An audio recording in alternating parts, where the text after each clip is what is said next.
Hi అండి అందరికీ. పిల్లలకు ఎంతో హెల్దీ అండ్ టేస్టీ మినప సున్నుండల్ని ఎలా ప్రిపేర్ చేయాలో మీకు చూపిస్తా. నేను ఇదైతే మా పాప కోసం ప్రిపేర్ చేస్తున్నా అండి. అందుకే ముందుగానే పప్పుని మంచిగా వాష్ చేసుకొని ఆరబెట్టుకున్నాను.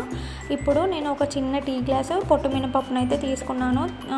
మీ దగ్గర మినుములు ఆర్ మినపగుండు ఏదైనా తీసుకోవచ్చు. పిల్లలకి పొట్టు మినపప్పే చాలా బలం కాబట్టి నేను ఇదైతే తీసుకున్నాను.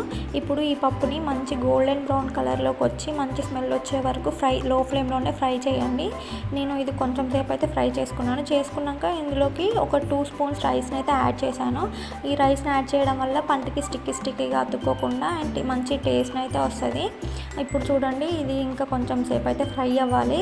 లో ఫ్లేమ్లోనే ఇంకొద్దిసేపు ఫ్రై చేసుకోండి. ఇంకా చూడండి, మంచి గోల్డెన్ కలర్కి వచ్చింది. ఇప్పుడు దీన్ని స్టవ్ ఆఫ్ చేసి ఒక ప్లేట్లోకి తీసుకొని చల్లారబెట్టుకోవాలి. ఇది చల్లారినాక మిక్సీ జార్లోకి వేసుకొని పౌడర్ లాగా మిక్సీ చేసుకోవాలి. పౌడర్లా అంటే మరీ మెత్తగా కాకుండా కొంచెం బరకగా మిక్సీ చేసుకోండి. ఇప్పుడు ఇందులోనే సేమ్ ఒక గ్లాస్ అంత బెల్లంని వేసుకొని ఆ రెండింటిని కూడా మళ్ళీ మెత్తగా పౌడర్లా చేసుకోండి.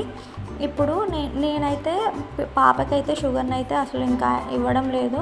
షుగర్స్ అంత పిల్లల హెల్త్కి మంచిది కాదు. అందుకే షుగర్స్ అయితే అవాయిడ్ చేయండి. షుగర్ ప్లేస్లో పిల్లలకి బెల్లాన్ని ఇవ్వడం అలవాటు చేయండి. బెల్లం పిల్లల హెల్త్కి చాలా మంచిదే అండి.